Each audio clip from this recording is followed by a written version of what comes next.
আজকে আমাদের ক্লাসের আলোচ্য বিষয় হচ্ছে ভেক্টর বিভাজনের বাস্তব জীবনে প্রয়োগ। বাস্তব জীবনে আমরা যে ধরনের কাজ করি তার প্রয়োগ।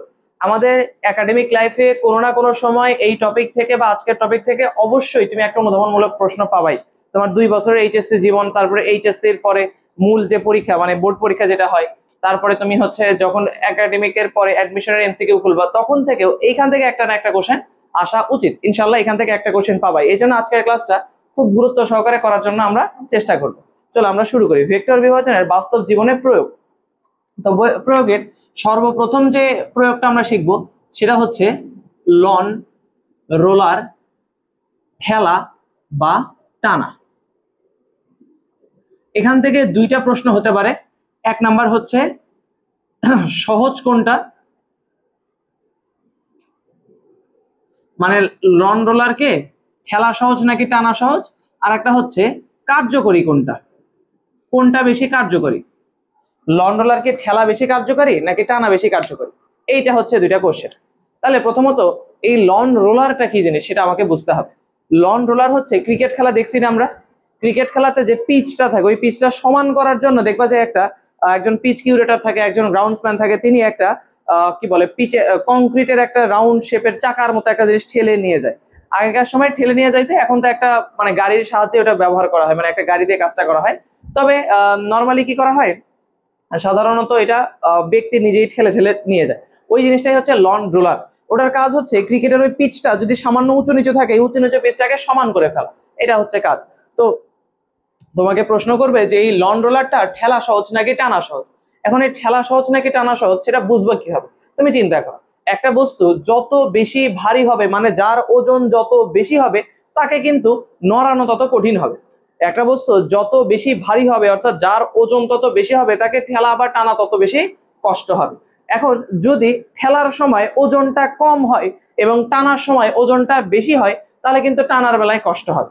ঠেলার সময় ওজনটা যদি কম হয়, ঠেলার সময় ওজনটা যদি কম হয় তাহলে তখন সহজ মনে হবে, আর যদি টানার সময় ওজনটা কম হয় তাহলে তখন সহজ বলে মনে হবে। তাহলে এখন দেখতে হবে আমাদেরকে কখন সহজ কখন কঠিন।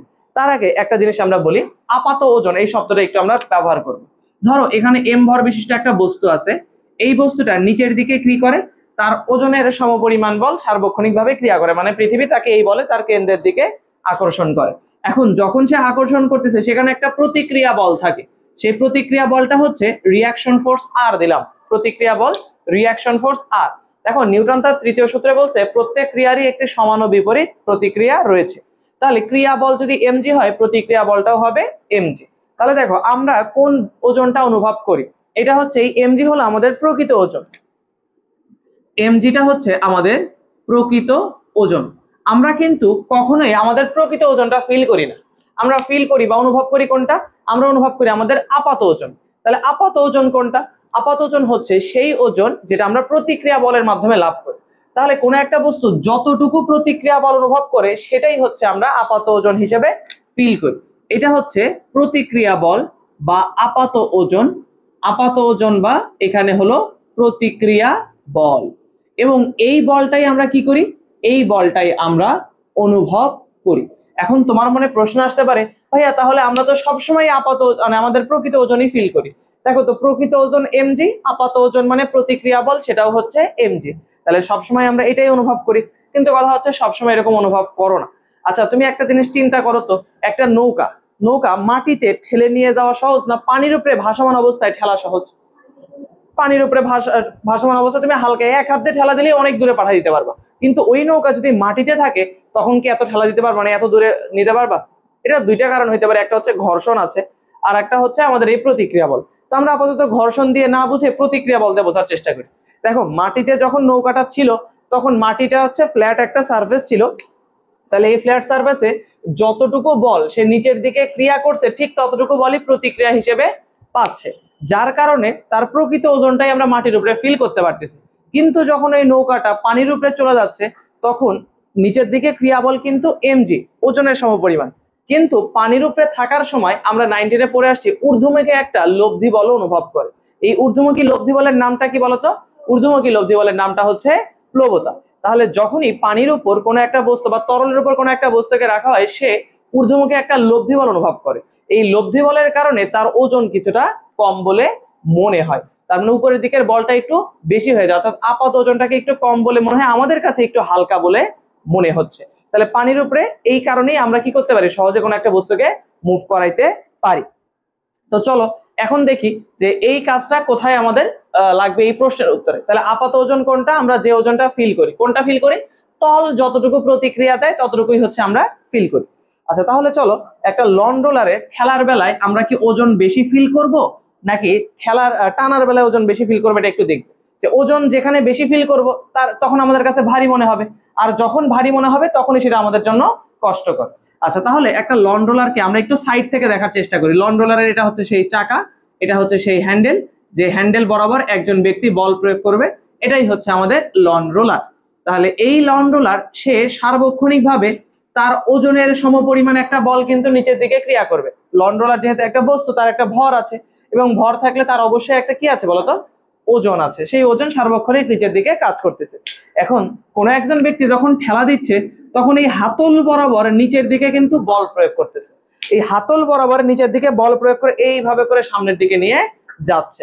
তাহলে আমি এই বলটাকে যদি বোঝানোর সুবিধার্থে এই দিকে টেনে নিয়ে আসি, এটাই হচ্ছে আমাদের সেই বল, যে এই দিক বরাবর বলটা প্রয়োগ করতেছে।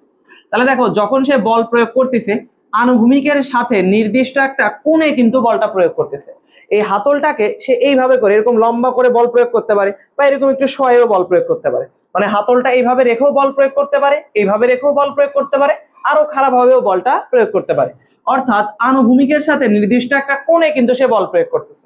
এখন যদি আমি এই রেখার একটা সমান্তরাল রেখা এখানে অঙ্কন করি, এই রেখার একটা সমান্তরাল রেখা অঙ্কন করলে এটা যদি থিটা হয়, এটা অবশ্যই কি হবে, থিটা হবে। এখন দেখো যে বলটা প্রয়োগ করতেছে এই বলকে আমি দুইটা উপাংশে ভাগ করব, এই বলটাকে দুইটা উপাংশে ভাগ করব। আনুভূমিক বরাবর উপাংশ হচ্ছে এফ কস থিটা। কেন ভাইয়া, দেখো আমরা পড়ছিলাম যে দিকের সাথে থিটা সেই দিক বরাবর আসবে কস, আর যে দিক বরাবর কস আসবে তার সাথে লম্ব বরাবর আসবে হচ্ছে সাইন। যে দিক বরাবর কস আসবে তার সাথে লম্ব বরাবর আসবে হচ্ছে সাইন। তাহলে এই যে দেখো এই মূল ভেক্টরটাকে দুইটা উপাংশে কিন্তু আমার ভাগ করা হয়ে গেছে। যখনই মূল ভেক্টরকে দুইটা উপাংশে ভাগ করা হয়ে গেছে এই মূল ভেক্টরের আর কিন্তু কোনো অস্তিত্ব নাই, মূল ভেক্টরের আর কোনো অস্তিত্ব নাই। তাহলে দেখো এই যে লন রোলারকে ঠেলার উদ্দেশ্য কি বলতো, লন রোলারকে ঠেলার উদ্দেশ্য হচ্ছে এটাকে ঠেলে সামনে নিয়ে যাও। একটা বস্তুকে ঠেলে যদি আমি সামনে নিতে চাই তাহলে অবশ্যই সামনের দিকে কোনো না কোনো একটা বল বা বলের উপাংশ থাকতে হবে। যদি সামনের দিকে কোনো বল বা বলের উপাংশ নাই থাকে তাহলে কি সামনের দিকে যাইতে পারবে? কখনোই কিন্তু সামনের দিকে যাইতে পারবে না। দেখো যে বল প্রয়োগ করছিল এটা কি সামনের দিকে ছিল? সোজা মাটির দিকে চলে আসতেছে, তাহলে এই বলের কারণে তো সামনে যাবে না।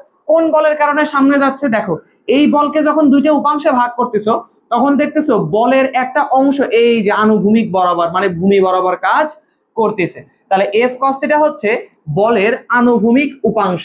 তুমি যে বলটা প্রয়োগ করছো সেই বলের কি উপাংশ? আনুভূমিক উপাংশ। এই আনুভূমিক উপাংশ মানে ভূমি বরাবর উপাংশ, ভূমির দিকে কাজ করতেছে। এই আনুভূমিক উপাংশ কি করতেছে? লন রোলারকে সামনে নিয়ে যাচ্ছে।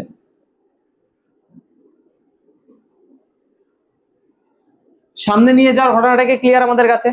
এই বলের আনুভূমিক উপাংশটাই সামনে নিয়ে যাচ্ছে। এবার দেখি তো আমি তখন এর ওজনটাকে কত ফিল করব। আমরা জানি ওজন যেটা আমরা ফিল করি সেটা হচ্ছে প্রতিক্রিয়া বল। প্রতিক্রিয়া বলটাই হচ্ছে আমাদের কি ওজন বলতো? আপাত ওজন বা আমাদের ফিল করা ওজন। তাহলে দেখো তো আপাত ওজন বা প্রতিক্রিয়া বল সেটা কিভাবে কাজ করে? যতটুকুই বল ক্রিয়া করবে ততটুকুই আবার কি দেখাবে বলতো? প্রতিক্রিয়া দেখাবে। যতটুকু বল ক্রিয়া করবে ততটুকুই এই দিকে কি আসবে বলতো? প্রতিক্রিয়া বল আসবে। এটাই হচ্ছে আমাদের প্রতিক্রিয়া বল। এখন দেখো তো নিউটন তার তৃতীয় সূত্রে কি বলছে? বলছে হচ্ছে প্রত্যেক ক্রিয়ারই একটি সমান ও বিপরীত প্রতিক্রিয়া আছে। এখন তুমি তাকাও তো এই লন রোলারটা, এই যে লন রোলার, এই লন রোলারটা নিচের দিকে কতটুকু বল ক্রিয়া করতেছে? নিচের দিকে কতটুকু বল ক্রিয়া করতেছে দেখো তো। শুধু কি এমজি? দেখো নিচের দিকে আর একটা বলের উপাংশও চলে আসছে। আগে শুধু এমজি ছিল, যখন তুমি ঠেলা দিচ্ছ তখন বলের একটা উপাংশ আনুভূমিক বরাবর উলম্ব বরাবর নিচের দিকে অর্থাৎ ওজনের দিকে কাজ করতেছে। তাহলে নিচের দিকে ক্রিয়া করা টোটাল ওজন কত? MG plus F sine theta. দুইটা কিন্তু ভেক্টর, দুইটা ভেক্টর রাশি একই দিকে হয় আমরা সাধারণ নিয়মে যোগ করে নিতে পারতেছি। তাহলে নিচের দিকে টোটাল ক্রিয়াশীল ওজন কত? MG plus F sine theta. তাহলে ক্রিয়া বল হচ্ছে mg plus F sine theta, তাহলে বলো তো প্রতিক্রিয়া বল কত হবে? প্রতিক্রিয়া বল হবে mg plus F sine theta. এই কথাটা যদি বুঝতে না পারো আরো একভাবে জিনিসটাকে বোঝানোর চেষ্টা করা যায়। দেখো এই লন রোলারকে আমরা যখন ঠেলে নিয়ে যাচ্ছি তখন লন রোলারকে সামনে নিয়ে যাচ্ছি না? লন রোলারকে তো সামনে নিয়ে যাচ্ছে। আচ্ছা লন রোলারটা কি মাটির ভিতরে ঢুকে যাচ্ছে? আকাশে কি উড়ে যাচ্ছে? না। তার মানে ওয়াই অক্ষ বরাবর কোনো মুভমেন্ট নাই। ওয়াই অক্ষ বরাবর নিচের দিকে যাওয়া মানে মাটিতে ঢুকে যাওয়া, উপরের দিকে উঠে যাওয়া মানে মানে কি বলে উড়ে যাওয়া মানে ওয়াই অক্ষ বরাবর উপরের দিকে উঠে যাওয়া। ওয়াই অক্ষ বরাবর কোনো মুভমেন্ট আছে? নাই। আচ্ছা চিন্তা করো ওয়াই অক্ষ বরাবর মুভমেন্ট কখন থাকবে না? কখন মুভমেন্ট থাকবে না? দেখো এই বস্তুর উপরের দিকে কেউ একজন 20 নিউটন বল প্রয়োগ করতেছে, নিচের দিকেও কেউ একজন 20 নিউটন বল প্রয়োগ করতেছে। বলতো এই বস্তুটা এবার উপরের দিকে যাবে নাকি নিচের দিকে যাবে? ওখানেই থাকবে। তাহলে ওয়াই অক্ষ বরাবর কোনো মুভমেন্ট কখন হবে না? যখন উপরের দিকের মোট বল এবং নিচের দিকের মোট বল কি হবে? সমান। তাহলে যায় এই অক্ষ বরাবর লব্ধি কত হয়ে যাবে? 0। আচ্ছা এবার দেখো এ তো সামনের দিকে যাচ্ছে এফ কস থিটার কারণে। দেখো এবার এটা ধরো আমি বুঝি নাই যে ভাইয়া এটা mg plus F sine theta কেমনে হলে আমি বুঝি নাই। তাহলে দেখো উপরের দিকে হচ্ছে প্রতিক্রিয়া বল আর নিচের দিকে হচ্ছে mg plus F sine theta. তাহলে দেখো উপরে উঠে তো যাচ্ছে না, লন রোলার তো উড়ে যাচ্ছে না, আবার মাটির ভিতরে ঢুকেও যাচ্ছে না। তাইলে উপরের দিকের মোট বল এবং নিচের দিকের মোট বল সমান না হলে কি এরকম হইতো? তাহলে অবশ্যই উপরের দিকের মোট বল এবং নিচের দিকের মোট বল সবসময় কি হচ্ছে এখানে? সমান। তাহলে এই লন রোলারের আপাত ওজন কত হচ্ছে? উপরের দিকের মোট বল আর ইজ ইকুয়ালস টু নিচের দিকের মোট বল mg plus F sine theta. বুঝতে পারছি এবার? আগের বার যদি সমস্যা হয়ে থাকে তাহলে আশা করা যায় এইভাবে বোঝা যাবে। তাহলে দেখো এই লন রোলারের প্রকৃত ওজন কত ছিল? দেখো তো এই লন রোলারের প্রকৃত ওজন ছিল mg, শুধুমাত্র mg ছিল তার প্রকৃত ওজন। এবার আপাত ওজন দেখো তো mg এর সাথে কিছুটা অংশ যোগ হয়ে গেল না? কিছুটা অংশ যোগ হয়ে গেলে আপাত ওজন কি বাড়বে না কমবে? তাহলে আপাত ওজন এইটা হইল, অর্থাৎ আপাত ওজন কি হয়েছে বলতো? বৃদ্ধি পায়। কতটুকু পরিমাণ বৃদ্ধি পায়? এফ সাইন থিটা পরিমাণ বৃদ্ধি পায়। আপাত ওজন এফ সাইন থিটা পরিমাণ বৃদ্ধি পায়। তাহলে এই যে আপাত ওজন বৃদ্ধি পাইলো, আপাত ওজন কোনটা? যেটা আমরা ফিল করি, মানে আমরা অনুভব করতেছি। তাহলে আমাদের কাছে অনুভব করা বলের পরিমাণ বেশি মনে হচ্ছে না কম মনে হচ্ছে? বেশি। তাহলে যেটা তার প্রকৃত ওজন আমাদের কাছে তার থেকেও বেশি বলে মনে হচ্ছে। তাহলে বলতো তখন এই যে ঠেলা ঠেলি আমরা করতেছি, এখানে আমরা ঠেলা দিচ্ছি, এই যে ঠেলা আমরা দিলাম, এই ঠেলা দেওয়ার কারণে আমাদের কাছে ওজন বেশি বলে মনে হচ্ছে। ওজন বেশি বলে যদি মনে হয় সহজ হবে না কঠিন হবে? কঠিন হবে। তাহলে ঠেলা অবশ্যই কি বলতো? লন রোলারকে ঠেলা কঠিন। কথাটা কি বুঝতে পারছো? পরীক্ষায় আসলে ভাবে চিত্র আঁকাই লিখে দিবা, ঠিক আছে? অনুধাবনমূলক প্রশ্নে আসলে চিত্র আঁকাই লিখে দিবা। এই এফ সাইন থিটার পরিচয়টা একটু লিখে দেই। এফ সাইন থিটা হচ্ছে প্রযুক্ত বল এর উলম্ব উপাংশ।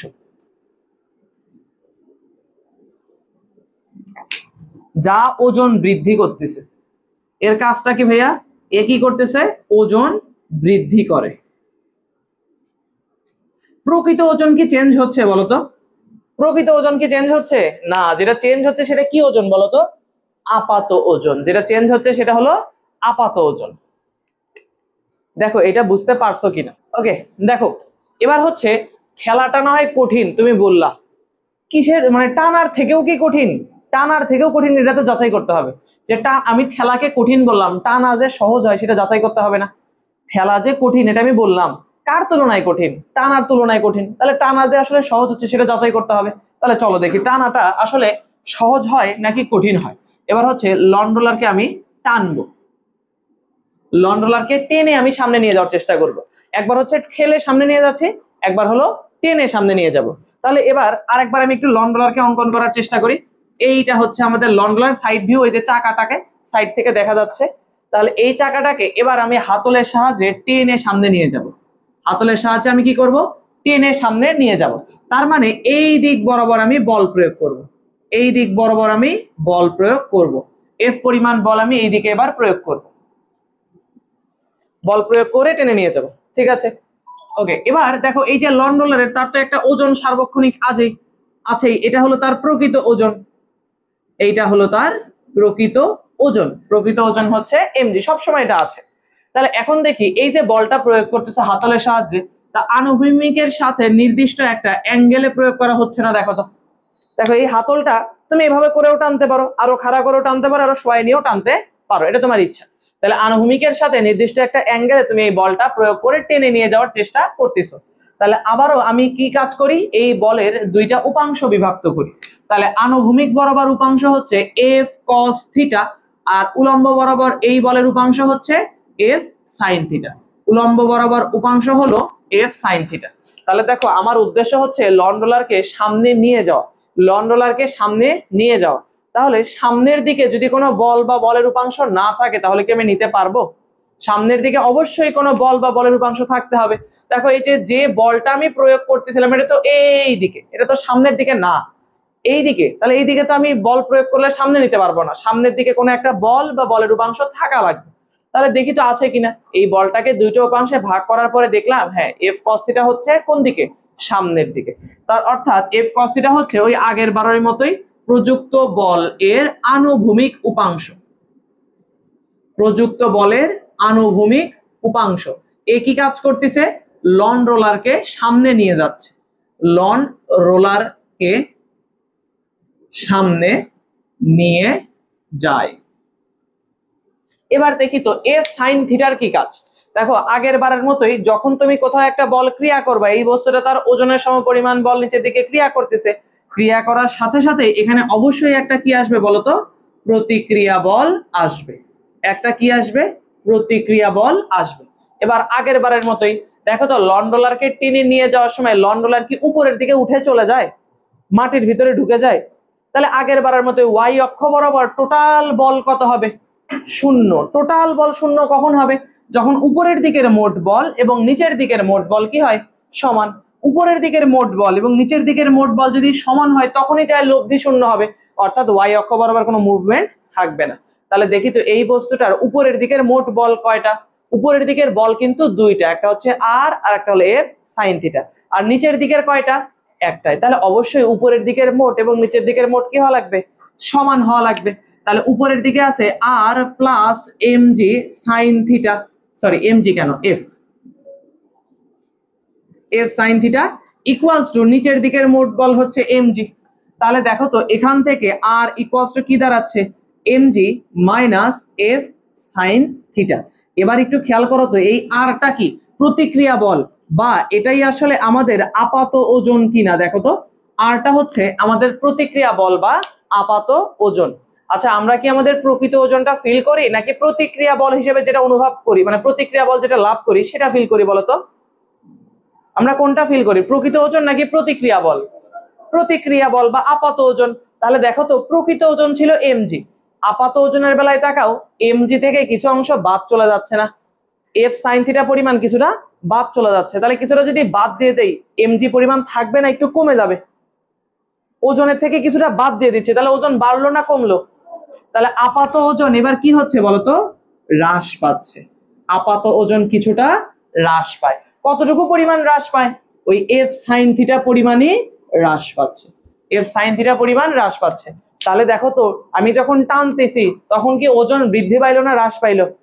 হ্রাস পাইলো। ওজন যদি হ্রাস পায় তাহলে টানা মানে আমাদের কাছে ওজন কম বলে মনে হবে না। ওজন যখন কম মনে হবে মানে হালকা মনে হচ্ছে, আর যখনই হালকা মনে হবে তখন মনে হবে কি, আরে এটা তো এখন আমার কাছে বেশি সহজ। তাই ঠেলার থেকে টানাটা তুলনামূলক সহজ হয়। দেখো এই ঠেলা এবং টানা এই দুইটার ক্ষেত্রে মূল পার্থক্যটা কি, ঠেলার বেলায় আপাত ওজন বৃদ্ধি পায়, ওজনের সাথে এফ সাইন থিটা পরিমাণ অংশ যোগ হয়ে যায়, আর টানার বেলায় আপাত ওজন হ্রাস পায়, এফ সাইন থিটা পরিমাণ এই অংশটা ওজনের থেকে কমে যায় বা বাদ চলে যায়। যেহেতু টানার বেলায় ওজন হ্রাস পায় এবং ঠেলার বেলায় ওজন বৃদ্ধি পায়, তাই লন রোলারকে ঠেলার তুলনায় টানাটা হচ্ছে সহজ। আমাদের অনুধাবনমূলক প্রশ্নে এটাই আসে, একটি লন রোলারকে টানা সহজ নাকি ঠেলা সহজ? তাহলে তোমাকে দুইটা চিত্র আঁকাই দুইটা ব্যাখ্যা করে এটার ভিতরে দিতে হবে। যদি বলে ঠেলা এবং টানার মধ্যে কোনটি সহজ, তাহলে দুইটার ব্যাখ্যাই দিতে হবে। ঠেলা এবং টানার মধ্যে কোনটি সহজ, দুইটার ব্যাখ্যাই দিতে হবে। দেখো কেউ যদি এই চিত্রটা বুঝে থাকে এখানে কি বাংলা লিখতে হবে সে আমার থেকে ভালো জানবে, এখানে যা যা বলা হয়েছে এই কথাগুলো বললেই হয়। আশা করি তোমরা এই লন রোলার ঠেলা এবং টানাটা বুঝতে পারছো যে কোনটা সহজ। এবার তোমাকে দেখো আরেকটা প্রশ্ন করছিল যে কোনটি কার্যকরী। এখন কার্যকরী মানে কোনটা কাজে লাগবে বেশি, কোনটা কাজে লাগবে বেশি। তাহলে চিন্তা করো লন রোলারের কাজটা কি, লন রোলারের কাজ কিন্তু ওই ক্রিকেটের পিচটাকে সমান করা, অর্থাৎ মাটিটাকে সমান করে ফেলা। এখন তুমি চিন্তা করো, যখন তুমি মাটির উপরে বেশি বল প্রয়োগ করবা তখন মাটি বেশি সমান হবে, নাকি কম বল প্রয়োগ করলে মাটি বেশি সমান হবে? বেশি পরিমাণ বল প্রয়োগ করতে হবে, নিচের দিকে যত বল প্রয়োগ করবে তত তাড়াতাড়ি মাটি সমান হয়ে যাবে। আর যত হালকা বস্তু দিয়ে তুমি কাজ করবে তখন মাটিটা কি হবে, অনেক সময় লাগবে এটাকে সমান করতে। তাহলে যখন তুমি ঠেলা দিচ্ছ নিচের দিকের বল বেশি হচ্ছে না কম হচ্ছে? বেশি হচ্ছে, ওজনটা বৃদ্ধি পাচ্ছে। আর যখন টানতেছো তখন নিচের দিকের বলটা কি হচ্ছে, কম হয়ে যাচ্ছে। তাহলে ঠেলার বেলায় নিচের দিকের বল বেশি, নিচের দিকের বল বেশি মানে মাটির উপরে বল বেশি প্রয়োগ হচ্ছে, তাহলে মাটি তাড়াতাড়ি সমান হয়ে যাবে না? তাহলে কার্যকরী কোনটা বেশি বলতো? কার্যকরী কিন্তু ঠেলা বেশি। সহজ হচ্ছে টানা, কিন্তু এই সহজ ভাবে কাজ করে কিন্তু আমাদের উপকার হবে না। উপকার কি হচ্ছিল না, মাটিকে তো সমান করা উদ্দেশ্য, মাটির উপরে বল প্রয়োগ করা হচ্ছিল কম, বল কম প্রয়োগ করা হলে তো সহজে সমান হবে না। তাহলে দুইটার ভিতরে কার্যকরী কোনটা বেশি বলতো? ঠেলা কঠিন হলেও এটার কার্যকারিতা বেশি, আর টানা সহজ হলেও তুলনামূলক কম কার্যকরী, তুলনামূলক কম কার্যকরী। তাহলে দেখো এই দুইটার প্রশ্ন আলাদা কিন্তু উত্তর সেম, তোমাকে ব্যাখ্যা এইভাবেই করতে হবে। লাস্টে যায় বলতে হবে ঠেলার বেলায় আপাত ওজন বৃদ্ধি পায় এই জন্য ঠেলাটা কার্যকরী বেশি, আর টানার বেলায় আপাত ওজনটা হ্রাস পায় তাই কার্যকরী হচ্ছে কম। বুঝতে পারছি?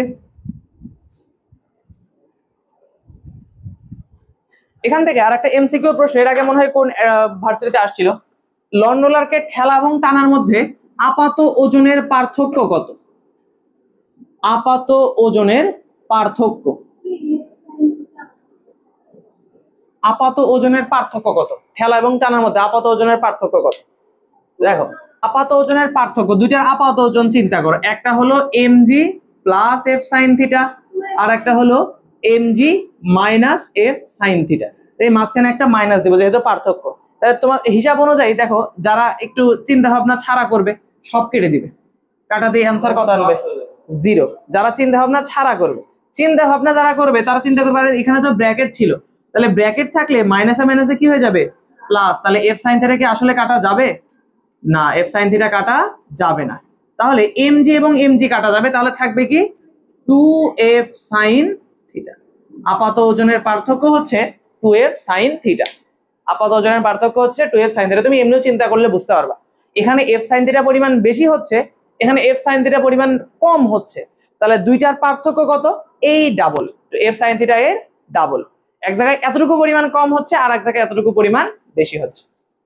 দেখো লন রোলার ঠেলাটা নাকি ক্লিয়ার। এই প্রশ্নটাই তোমাকে করতে পারে ট্রলি ব্যাগের ট্রলি ব্যাগের ঠেলা সহজ নাকি টানা সহজ? ট্রলি ব্যাগ, দেখো ট্রলি ব্যাগ ওই হাতল ধরেই টানা হয়, হাতল ধরেই ঠেলা হয়, একই রকম হিসাব। ঘাস কাটার মেশিন ঠেলা সহজ নাকি টানা সহজ? একই রকম হিসাব। ঠিক আছে, ঘাস কাটার মেশিন, ট্রলি ব্যাগ, এই জাতীয় প্রশ্ন আমরা এখান থেকে করতে পারি। আবার ঠেলা গাড়ির কথা বলতে পারি, ঠেলা গাড়ি কি টানা সহজ নাকি ঠেলা সহজ? নাম ঠেলা গাড়ি কিন্তু ওটাকে কিন্তু টানা সহজ, নাম ঠেলা গাড়ি কিন্তু এটারে টানা সহজ, কিন্তু কার্যকরী কোথায় বেশি? এই কার্যকরী কথাটা ঠেলা গাড়ির বেলায় আসবে না। ঠেলা গাড়ির উদ্দেশ্য হচ্ছে মালকে টেনে নিয়ে যাওয়া, মানে ওই যে কোনো ধরনের মালামাল সেটাকে টেনে নিয়ে যাওয়া, সামনে নিয়ে যাইতে পারলেই হলো। সহজে নিয়ে যাই না কঠিনে নিয়ে যায় সেটা বিষয় না। লন রোলারের বেলায় কার্যকরী কথাটা আসতেছে, কারণ ওর উদ্দেশ্য হচ্ছে মাটিকে সমান করা, মাটিকে সমান করতে হলে নিচের দিকে বল বেশি প্রয়োগ করতে হবে।